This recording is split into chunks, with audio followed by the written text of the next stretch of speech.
kita sehat. Bapak Ibu yang dikasih Tuhan, kita ingat beberapa waktu yang lalu ya, sebelum kita bisa beribadah secara tatap muka begini, kita kan sempat online ya. Kita mundur dulu sedikit waktu masa COVID. Kita menganggap bahwa masa COVID itu adalah masa yang cukup mencekam, cukup kelam, dan membuat kita kadang-kadang gak menyangka tiba-tiba kehidupan kita berubah. Gitu ya, cara dan pola hidup kita diubah. Dan itu mau suka atau tidak suka, pokoknya harus dilaksanakan. Dan kami guru tidak ada pernah dipersiapkan bahwa nanti Bapak Ibu, kalau tiba waktunya tiba-tiba ada kejadian begini dan begitu, Bapak Ibu harus bisa IT ya. Bapak Ibu harus bisa bikin pembelajaran itu animasinya bergerak ya. Nggak ada Bapak Ibu disiapin gitu. Pokoknya tiba-tiba jegreng gitu aja ya. COVID itu datang, sekolah diberhentikan, lalu semuanya online. Yang kami guru tahu adalah ya udah ngajar itu saya bawa materi, bawa ke kelas, ngajar, nulis, anak-anak mencatat, sudah. Kan gitu. Tiba-tiba begitu COVID datang, saya harus belajar dulu kan, Zoom aja belajar. Gitu kan? Cara buka Zoom belajar.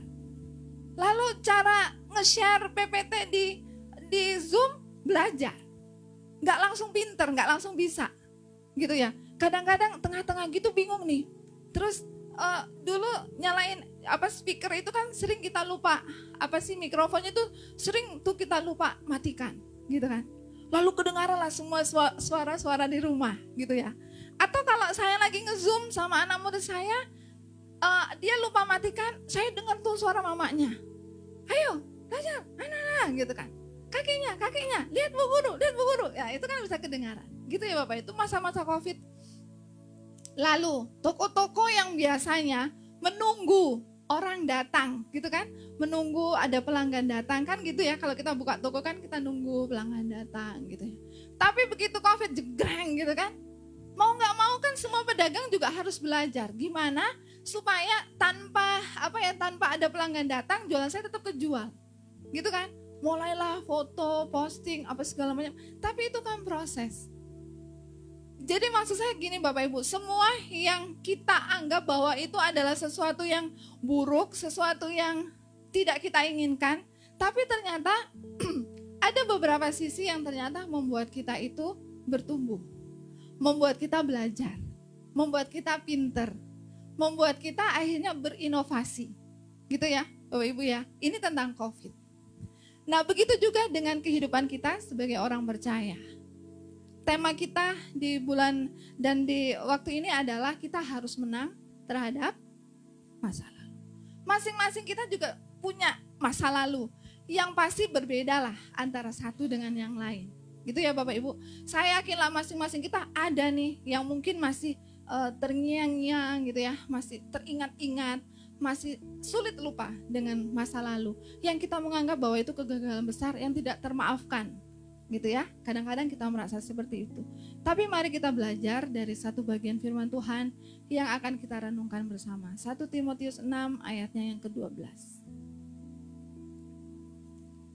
1 Timotius pasal yang ke-6 ayatnya yang ke-12.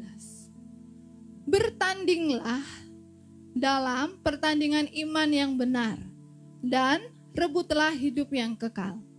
Untuk itulah engkau telah dipanggil dan telah engkau ikrarkan ikrar yang benar di hadapan banyak saksi. Mari kita baca bersama-sama, jadi nggak hanya saya. 1 Timotius 6 ayatnya yang ke-12. Bertandinglah dalam pertandingan iman yang benar dan rebutlah hidup yang kekal. Untuk itulah engkau telah dipanggil dan telah engkau ikrarkan ikrar yang benar di depan banyak saksi. Kalau saya mencoba mempelajari satu bagian firman Tuhan ini, bertandinglah. Pertandingan di sini itu kalau dalam bahasa aslinya itu lebih ditekankan seperti kita diajak bertanding berlari, pertandingan lari gitu ya, lebih jelasnya seperti itu. Bapak Ibu dan saya, kita mau belajar tentang masa lalu itu, tapi kita juga harus tahu dulu sebetulnya tujuan. Tujuan Bapak Ibu dan saya diciptakan kita itu harus masuk dalam pertandingan, kita harus mau bertanding dalam pertandingan iman. Gitu ya. Masing-masing kita, mau tidak mau, suka tidak suka, kita sebagai orang percaya harus masuk di arena pertandingan dan kita harus bertanding. Gitu.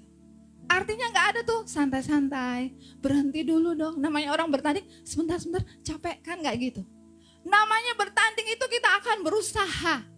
Namanya bertanding kita akan mengupayakan yang terbaik untuk mencapai garis akhir, yaitu hidup yang kekal. Bapak Ibu dikasih oleh Tuhan, kalau kita lihat orang lari itu kan gak bawa beban ya. Gak ada tuh orang lari pakai bawa ransel yang isinya berat gitu, atau pakai celana jeans yang berat gitu kan.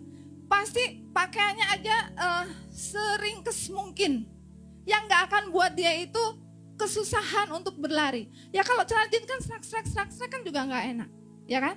Harus sesuai, itu dari yang dikenakan, gak ada beban-beban yang dibawa. Nah kita itu diumpamakan seperti seorang yang bertanding gitu ya. Bertandingnya ini lari, artinya kita bergerak terus, gak ada waktunya untuk berhenti. Artinya adalah Bapak Ibu, kadangkala dalam pertandingan iman kita itu seperti seorang pelari. Jadi harus menanggalkan semua hal yang membuat kita tidak nyaman saat berlari, yang membuat kita berat saat berlari. Gitu ya Bapak Ibu. Tapi ada kalanya masa lalu inilah juga yang merupakan salah satu hal-hal yang membuat kita akhirnya dalam berlari itu terseok-seok berat. Gitu. Tetap bergerak tapi berat. Karena apa? Masih ada yang mengikat. Gitu ya Bapak Ibu. Nah contohnya begini, jadi satu kaki kita ini waktu berlari, hal-hal yang membuat kita susah dalam berlari adalah pikiran kita sendiri. Gitu ya, pikiran kita sendiri itu yang kadang-kadang membuat kita itu tidak bisa berlari secara leluasa tentang masa lalu. Bapak Ibu yang dikasih oleh Tuhan, seorang pelari dia akan memikirkan garis akhir, pokoknya saya harus sampai di akhir. Gak ada orang yang berlari stop di tengah terus dia mundur ke belakang. Kita harus terus bergerak. Kalau masa lalu, jadi sepertinya iblis itu tahu Bapak Ibu bahwa ada dua hal dalam kehidupan kita yang membuat kita itu akan berhenti berlari. Yaitu dia, kan iblis itu seperti singa ya, dia itu dia mencari celah di mana kita bisa jatuh. Salah satunya adalah tentang masa lalu kita. Iblis itu mencoba mengingat-ingatkan kepada kita kesalahan demi kesalahan yang pernah kita buat. Iblis itu mencoba mengganggu pikiran kita untuk melihat bahwa kesalahan kita terlalu besar. Padahal kematian Kristus di atas kayu salib itu sudah memerdekakan kita termasuk untuk masa lalu kita. Tapi sebagai orang percaya kadang-kadang itu masih masih mengikat, masih terngiang-ngiang. Saya pernah sebagai seorang ibu, ini satu aja contoh, mungkin nanti Bapak Ibu punya yang lain. Satu aja contoh. Saya itu sempat lama, bertahun-tahun merasa bersalah sebagai seorang ibu. Daryl itu lahirnya di Bali, waktu kita pelayanan di Bali. Waktu dia 1,5 tahun, masih baru belajar jalan. Lalu bapaknya ini kan suka modif motor. Jadi salah satu motor kami itu dimodif, diceperin Bapak Ibu. Ceperin. Jadi kalau ada polisi tidur harus miring supaya nggak gerak gitu kan, harus diceperin. Salah satu footstep motor itu kan sebetulnya footstep motor itu diciptakan kan ada pelindungnya karetnya gitu ya Bapak Ibu ya, yang untuk tempat kaki itu loh. Tapi dimodif sama beliau ini pakai yang besi, runcing di ujungnya gitu kan, runcing. Jadi apalagi kalau dia footstepnya nggak begini, misalnya kita tutupkan, tapi kan posisinya gini Pak, gini Pak posisinya, ujungnya runcing gitu kan. Terus diparkir di depan rumah. Habis itu si Daryl ini lagi belajar jalan. Saya lagi nyuapin dia. Gitu, namanya anak belajar jalan kan juga belum gitu kan. Jadi orang dia itu barusan saya pegang gini terus saya suap gitu kan. Nah saya itu mau ambil tisu sebentar karena dia kan ceteh, orang Jawa bilang apa kemana-mana, saya mau ambil tisu sebentar. Saya pikir ya dia nggak akan kemana. Tapi ternyata anak kalau baru belajar itu kan pengen ya tiba-tiba dia berdiri. Saya itu lari langsung gitu, saya coba kejar lari gitu kan. Tapi gak sampai juga. Pas dia gitu, jatuhlah dia itu pas kena footstep motor. Jadi pas, aduh saya itu teriak seteriak-teriaknya, dia bingung, bapaknya bingung apa-apa gitu kan. Terus saya itu gak bisa lihat giginya, cuman darah gitu Bapak Ibu. Aduh ininya kali robek bibirnya, saya pikir gitu. Tapi kok giginya gak ada, cuman darah ngocor gitu kan. Terus tak masukin tangan saya, udah gak ada giginya Bapak Ibu. Lah copot, saya bilang nangis, saya nangis, dia nangis, saya nangis. Gak tahu lagi, terus saya bilang giginya. Terus Bapak bilang apa? Giginya. Kenapa berdarah? Dia marahin. Langsung saya masih dimarahin sama Pak Farel. Makanya kalau pegang anak. Lah ya kan dari tadi aku pegang, cuman mau ambil tisu doang, seberapa detik lah itu. Tapi langsung itu Bapak Ibu kena, iya Bapak sih itunya. Footstep itu karena besi Bapak Ibu, jadi begitu cekrek ini. Tapi itulah ya, Tuhan itu masih baik, gigi yang hilang, coba yang lain gitu loh. Tapi Bapak Ibu, kejadian itu membekas. Saya sebagai ibu itu ngerasa gagal untuk menjaga. Kenapa sih nggak biarin aja lah, apa cemong-cemong udah biarin aja. Gitu kan. Aduh, seandai kata, seandainya. Tapi kan itu nggak bisa diulang Bapak Ibu. Kita nggak bisa puter kayak film, nggak bisa. Begitu jegrek ya udah berdarah. Kita bawa lah ke dokter, udah Bu ini nggak apa-apa. Bisa nggak dok disambungin gitu kan? Nggak bisa, karena gimana disambungin sambil giginya itu saya bawa lama sekali, itu giginya Daryl itu saya taruh di dompet, asal lihat nangis, asal lihat apa? Karena gigi depan Bapak Ibu baru tumbuh kan, dan dibilang dokter ini nanti baru 5 tahun Bu tumbuh, aduh lama banget dia ompong. Asal lihat dia ompong nangis sedih gitu Bapak Ibu, asal terus, tapi kan namanya anak-anak ya habis sakit ya udah, tapi kan kita ibu masih gitu kan, asal lihat dia giginya nggak ada gitu sedih gitu, asal dia, apalagi waktu dia makan kadang-kadang keluar ya jadinya, aduh ya ampun, nggak apa-apa ya Dara. Itu buat saya Bapak Ibu, selama itu bertahun-tahun, asal lihat itu nangis sedih, terus pikiran saya gini, aduh andai kata lah, aduh seandainya gitu kan, aduh aku ini gimana, itu mengintimidasi pikiran saya, gagal sebagai seorang ibu. Dan membuat saya akhirnya nggak fokus, aku harus gimana ya gitu loh Bapak Ibu.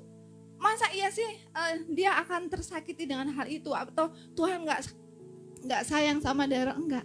Saya mencoba melihat setelah lama gitu, seandainya itu jegrek kena mata, aduh Tuhan, saya bilang gitu. Jadi mencoba mengucap syukur walaupun memang ada hal-hal yang memang harusnya kita lebih waspada. Tapi Bapak Ibu, itulah iblis. Pinternya iblis itu membuat pikiran saya itu dibuat seperti saya sebagai seorang ibu yang gagal. Susah loh Bapak Ibu untuk bangkit dari itu. Itu mengikat saya nggak bisa berlari, saya nggak punya tujuan jelas lagi. Hanya karena kegagalan itu tadi.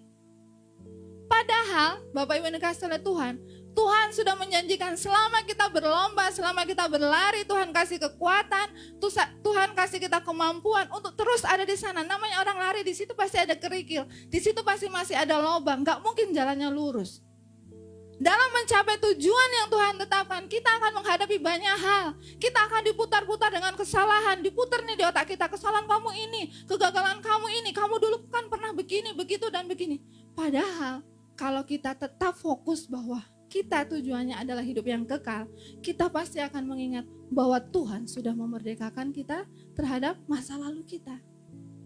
Hati-hati Bapak Ibu, iblis itu selalu mencari celah. Gitu ya. Kemarin saya juga bersaksi di kaum ibu. Lagi kayak gitu Bapak kejadiannya. Ngerasa lagi gagal sebagai seorang ibu. Hanya gara-gara nilainya anak. Andai katalah hari itu saya mau dampingi Mika, hari ini itulah seandainya, andai kata, seandainya. Itu iblis memang buat kita seperti itu Bapak Ibu.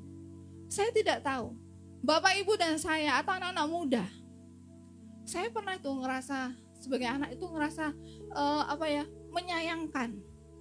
Mungkin kalian juga ada yang ngerasa kayak saya. Dulu ibu saya tuh ngelesin saya bahasa Inggris. Tapi karena saya nggak suka sama gurunya, datang pergi gitu kan, tapi saya nggak pernah les, nggak pernah datang gitu loh, uangnya saya pakai. Sekarang di era sekarang ternyata bahasa Inggris itu penting, ya kan? Waktu nyusun skripsi kuliah saya nyesel, Aduh, andai kata dulu benar-benar mau belajar bahasa Inggris, andai kata dulu, andai kata gitu. Tapi kan sudah lewat gitu ya. Anak-anak muda pasti ada banyak hal yang kita sesali. Andai kata saya dulu lebih dengar orang tua, pasti saya nggak akan jatuh di dosa yang ini. Andai kata saya mau dengar orang tua, saya pasti tidak akan jatuh di pergaulan yang ini. Andai kata saya mau dengar, pasti saya tidak akan salah ambil keputusan. Dan kalau itu sudah diputar-putar oleh iblis di kepala kita, saya mau bilang, ingat kembali bahwa tujuan kita itu berlari untuk mencapai hidup yang kekal. Kita sudah dimerdekakan. Kalau kita sudah menyelesaikannya dengan Tuhan, maka itu sudah selesai. Jadi kalau iblis mau ingatkan kita, bilang sama dia, di dalam nama Tuhan Yesus saya sudah dimerdekakan. Gitu ya Bapak Ibu, sehingga kita tidak terjebak dengan putaran-putaran yang iblis berikan. Dan yang kedua, yang membuat kita berat untuk berlari ada kalanya adalah orang-orang di sekitar kita ataupun kita yang tidak bisa membuat orang lain itu juga untuk bisa menang terhadap masa lalunya. Kenapa Bapak Ibu? Kadang-kadang kita ini jadi hakim atas sesama kita. Mungkin dia sedang berjuang Bapak Ibu untuk menang terhadap masa lalunya. Mungkin dia juga sedang berjuang untuk tidak mengingat lagi kesalahan-kesalahannya. Tapi seringkali kita sebagai saudara seiman, kita ini menjadi hakim atas orang lain. Tahu nggak? Dia dulu kan kayak gini. Nggak tahu aja kamu. Gitu. Kan gitu ya. Padahal kalau udah ngumpul, tengok.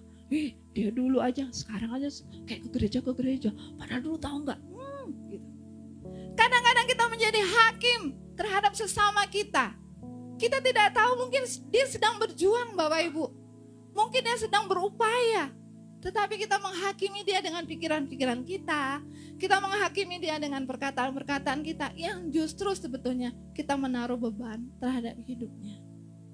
Karena itu Bapak Ibu yang dikasih oleh Tuhan, kembali lagi ingatlah bahwa Bapak dan Ibu, saya juga termasuk orang yang, kita semua orang-orang percaya yang sudah dimerdekakan. Kita punya tujuan untuk mencapai hidup yang kekal. Masa lalu itu hanyalah masa lalu yang sudah dimerdekakan oleh Tuhan. Kayak lagu dunia itu, masa lalu, biarlah masa lalu, gitu kan. Orang dunia aja berpikir bahwa masa lalu ya hanya masa lalu. Sudah selesai. Apalagi kita sebagai orang percaya, masa lalu kita sudah dimerdekakan. Sekarang saya hidup dengan tujuan untuk mencapai hidup yang kekal. Sudah, itu aja. Betul ya Bapak Ibu? Kita akan terus berjuang. Kita akan terus berlari bersama-sama dengan Tuhan untuk mencapai hidup yang kekal. Masa lalu itu ada di belakang kita.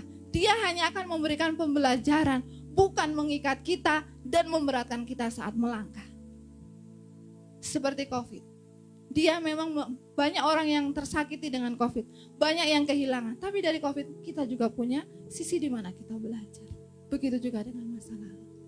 Selamat berjuang Bapak Ibu. Kita menang terhadap masa lalu bersama dengan Tuhan. Apapun masa lalu Bapak Ibu, lihatlah. Tuhan sudah memerdekakan kita. Tuhan memberkati kita.